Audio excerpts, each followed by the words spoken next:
தொழில்நுட்ப பூங்காவினை அமைத்து தருவதற்கு அரசு முன்வருமா என்பதை தங்கள் வாயிலாக அறிய விரும்புகின்றேன். மாண்புமிகு அமைச்சர்.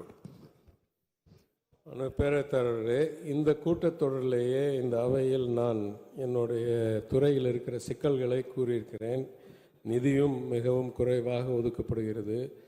மற்ற மாநிலங்கள் போல் எல்லா தொழில்நுட்ப பூங்காக்களும் எங்கள் துறையில் செயல்படுறதில்லை. ஒரு சின்ன பங்கு தான் இந்த எல்கோசஸ் மட்டும்தான் எங்கள் துறையில் செயல்படுது. பாக்கி டைடல், நியோ டைடல்லாம் தொழில்துறையில் செயல்பட்டு வருகிறது. அது அசாதாரணமான சூழ்நிலையாக இருந்தாலும் அதுதான் 20 ஆண்டுகளாக தமிழ்நாட்டில் நடந்து கொண்டிருக்கிறது. எனவே யாரிடம் நிதியும் திறனும் அதிகாரமும் இருக்கோ அவரிடம் கேட்டால் அவர் செய்து கொடுப்பார் என்று நான் கருதுகிறேன். எங்களிடம் இல்லை. அது மாண்புமிகு உறுப்பினர் கேட்காங்க. மாண்புமிகு அமைச்சர், இதெல்லாம் நீங்க உள்ளுக்குள்ள பேசி சிஎம் பேசி முடிவு எடுக்க வேண்டியது. பாசிட்டிவா பதில் சொன்னா உறுப்பினர்களுக்கு நன்றாக இருக்கும். நன்றி.